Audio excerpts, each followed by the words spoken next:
How's it going, everyone? Today's video, we're going to be doing a little recap on the majors, so ES, NQ, Bitcoin, gold, and silver. Let's begin. So on ES, SPX, SPY, whatever instrument you prefer, we've been seeing a broadening wedge forming, right? Price is currently just below the EMAs on the daily, above them on the weekly, obviously. We had this huge green day on Friday, covering basically 2 days worth of price action and topping off exactly at the Wednesday highs over here, so on February 4th. Right now, price came above this downtrend and is currently retesting it as we speak. So usually broadening wedges are bearish, especially when they're at tops. Now, that alone isn't much to go off of because this broadening wedge is within a larger pattern that is this big distribution that we're seeing. Me personally, I think we're going to have a significant drop in Q1 2026, so I'm more so interested in the downside plays. However, I'm not going to say that price can't go higher and even form some new all-time highs before we go lower, because it has been stubbornly really like I wanted to say it had a lot of strength, but messed myself up with the grammar there. But anyways, so yeah, any sort of puts that I would take, like swing puts, I'm already in some on SPY, scaled them out on Friday, but then I might want to be adding some more in at all-time highs. If we can get a move towards here, that would be really nice, especially if it aligns with February OPEX as well as Nvidia earnings, which are also on Wednesday, February 25th. So I would not be surprised if we have something like this happen, like going into here. We have a gap up from Nvidia earnings, let's say, and then we begin going down lower and lower and finally break down from this range. But again, it's been taking 6 months to develop this. It'll take much more than just a single session or a single week to break out of it. All of this is just setting up for the move. But yeah, so broadening wedge into this distribution. We also have, if you look from the former all-time high to the Liberation Day low, we have hit the 1.618 fib level over here. We've just been chopping around it since we hit it, basically. Usually when assets hit the 1.618 extension, that is a good opportunity to take profit. What you get after a 1.618 extension is often a pullback. So if you look over here from the 2022 high to the low formed, you can see over here the fib levels do have a lot of relevance in terms of levels. The 1.272 aligns with over here, this breakdown. So this level, this level, this low, this low, and this low over here. Moving on to the 1.618, it got up to here. You can see it chopped around for a while before finally breaking down and having a slightly over 10% move to the downside in a really short time span, if I can get it down. Fuck you, finally. Okay, so 10.47% move to the downside from peak to trough. So yeah, the 1.618, usually really nice sign that some profit taking should occur. That's why I'm seeing this combined with other confluences I have. I am anticipating a drop of about 10% or so, maybe even more.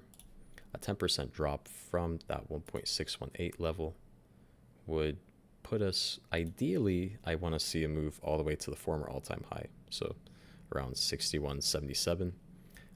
But at least a breakdown through this range and to take out some of these lows. And that would be a huge buying opportunity when that comes. Moving on to NQ, this is a little weaker than ES. Same thing with a fib extension. So you have this former all-time high to the Liberation Day lows. You have your 1.618 over here. slightly above it, has been ranging and chopping around it since then. NQ is also much more bearish structure in terms of it's looks almost like a very clean and perfect double top. Obviously didn't quite hit the double top level as it did over here, but it's so close, so minuscule of a difference that I'm not really counting it against it.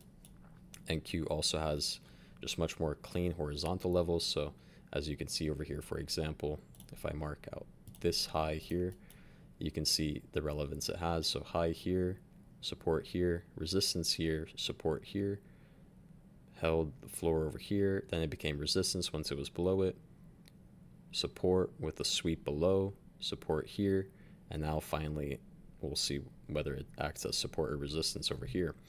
But yeah, so NQ, you know, bear case if it were to break down today is that it can't reclaim the 9-day EMA or the 21 or these levels over here, the 2144.5, nor the 394.25. So all these levels over here make NQ much more bearish, how it's reacting to them and everything. The move I'm going to be looking out for personally is either a move back up into this 9-day EMA, or if it breaks down during the market session, then a short going back down into this. And I'd probably just look at some fib levels or, you know, significant levels from the market structure. There was one nice distribution that I would be targeting, yeah, right around that 0.5 over here. So right there. So in terms of shorts, NQ, if I'm seeing it gets rejected over here during the market hours, I'd want to look for a short opportunity going back down to this 24,783.25, even targeting up here 24,873.25 just to be safe. But yeah, ES as well, just going to go back to it really quick.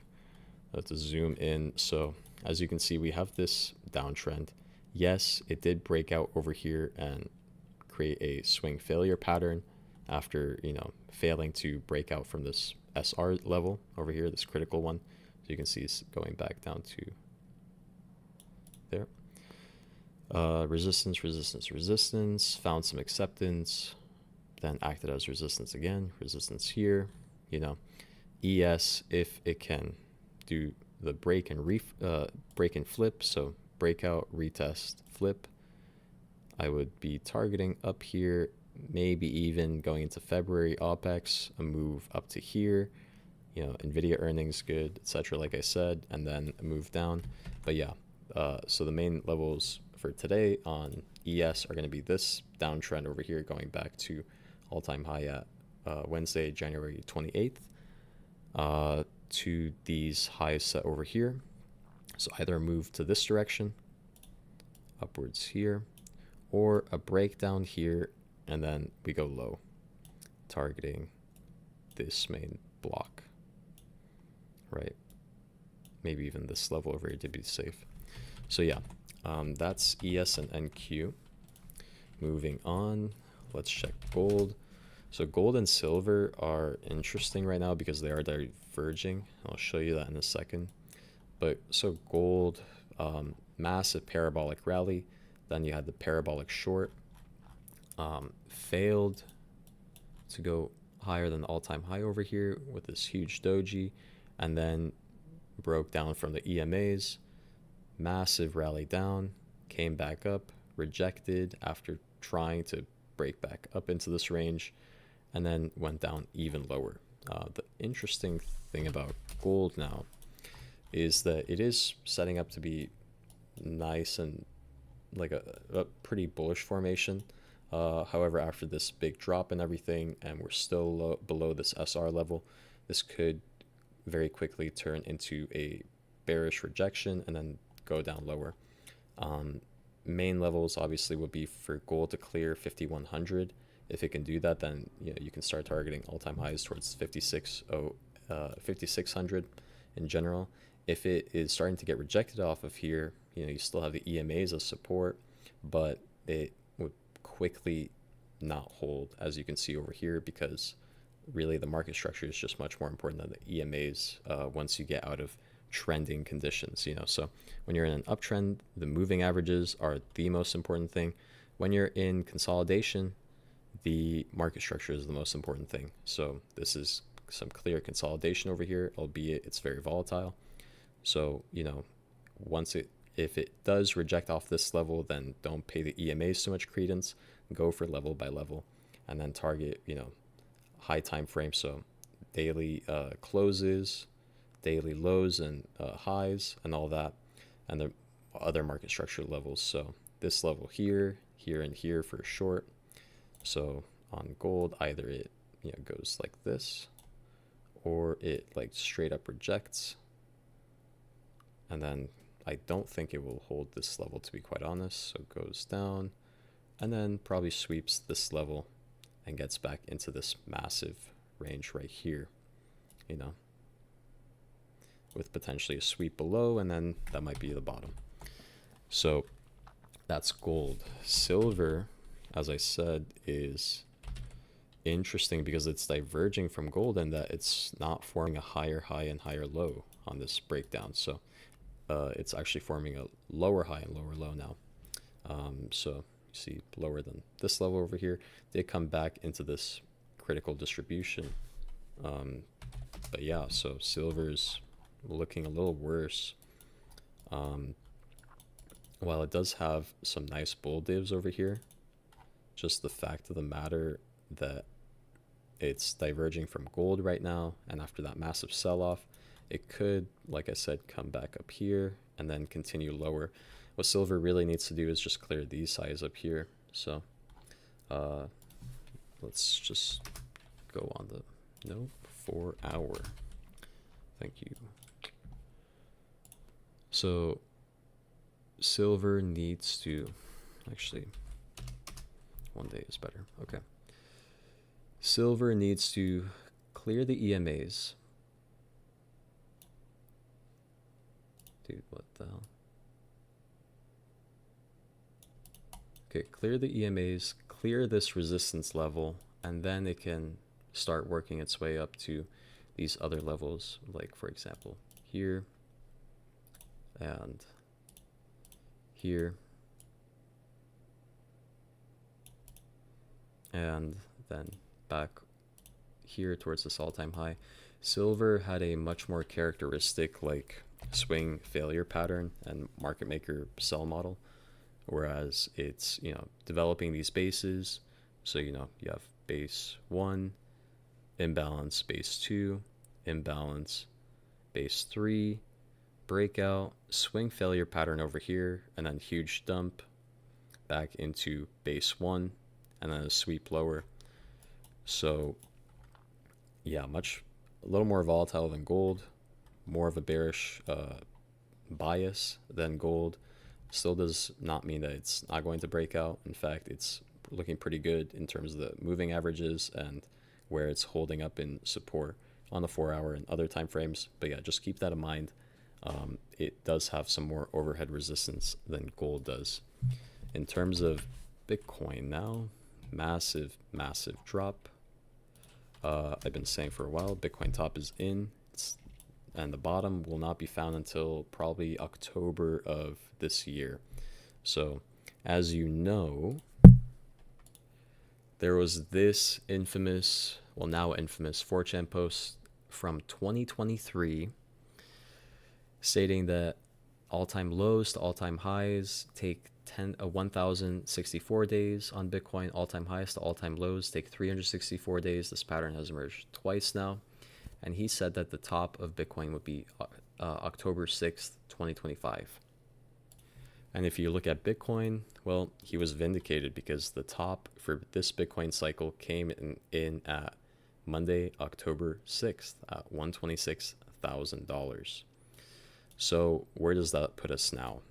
Well, if you're just going based off of his prediction, then it's going to take 364 days from the peak, for the all-time high, to get to the all-time low. That means that the next all-time high will be October the 5th, 2026, right? So we're not going to see a bottom all the way until this day over here. What's going to happen in the meantime? Well, this is where you get fucked. Okay. So you're going to think, wow, Bitcoin's at 78,000 right now, dude. Holy shit. I got to get in. That was the bottom. And you're going to get in, and then it's going to stay sideways for several weeks. And, you know, you're thinking, okay, it's a slow and steady grind, but, you know, I'm buying Bitcoin, you know, I'm just stacking sats. It's worth it. And then it'll get into the EMAs and maybe even, you know, briefly get above them. And, you know, like this over here, it got above the level and, oh, the volume is pretty decent. And then you're going to be cooked and it's going to go lower and lower. And it'll be chopping around here at, you know, the bottom where it will bottom for weeks and weeks. And you're then at that point going to say, it really is fucking over. I can't believe I fell for the scam, and sell everything. And that'll officially mark the bottom. And then you lose out on another 10x for this next bull market, right? So don't do that. Instead, just sit on your ass, wait, open your brokerage literally on October 5th and just buy any crypto asset. Literally just gold, Bitcoin, or Bitcoin, Ethereum, Solana, Chainlink, BNB. That's about it. You know, meme coins and stuff like that. If that's your thing, get into it later. But yeah, until then, probably shouldn't do much. Yeah, Bitcoin is very mechanistic, and the other nice thing about Bitcoin is that it just follows these programmatic cycles almost, because of, well, it's program currency, right? So it has the 4-year cycle, which is a byproduct of the halving, and so that's what forms these cycles.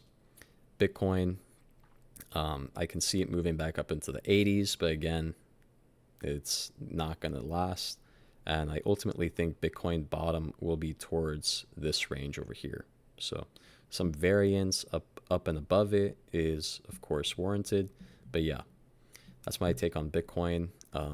You know, it's following the market maker sell model perfectly. This is the market maker sell model. So you have some balance, imbalance, balance, imbalance. You have one final balance with a swing failure pattern above. They call that smart money reversal, whatever. Then a breakdown, and then you have more distribution, breakdown, distribution, breakdown. And they usually occur within these gap areas with some slight overlap into the previous distribution. So yeah, thank you all very much for watching. Good luck with your trades and investments. And yeah, have a great day.